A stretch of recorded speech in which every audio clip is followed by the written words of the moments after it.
Hello, Bradley. Hello, Diana. Alam ko na kung bakit gustong-gustong umalis ni ate. At kung bakit lagi siyang nagkakasakit. Bradley, buntis si ate. Don't tell me, pati yun, alam mo na rin.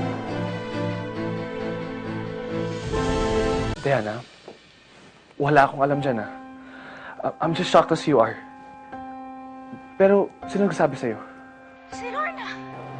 Na hindi ko pa pinilit, hindi pa aamin. Kaya si ate napilitan na rin magsalita. Akala ko pa naman okay na lahat. Tayo, maayos na tayo, mabuti na yung lagay ni Mommy. Tapos si ate pala. Nasaan na ngayon si Ashley? Andun sa opisina. Pinipilit ko nga siyang kausapin pero umiiwas. Kaya hanggang ngayon hindi ko pa rin alam yung ibang detalye. Diyos ko. Hindi ko alam ganun na palang kabigat ang problema ng kapatid ko. Si Tita Rina. Alam niyo ba? Hindi pa. Kasi kahit ako hindi ko alam kung paano ko aaminin eh. Ayaw rin naman ni ate. Pero alam ko, dapat malaman ni Mommy to. Ano ba gagawin ko, Bradley?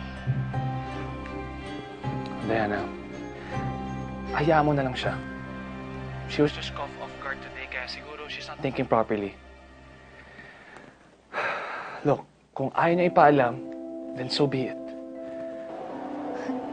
Teka nga, Bradley. Hindi naman ganun kadali yun. Seryosong issue to. At ngayon, alam ko, hindi ko kailangan pabayaan ng kapatid ko. Look, huwag mo na siyang pilitin. Baka ma-pressure pa siya. Hindi ko alam, bahala na. Kung hindi ako mamimilit, wala akong malalaman. Sige, pupuntahan ko si ate. Wait, Diana, hello! Diana! Hello?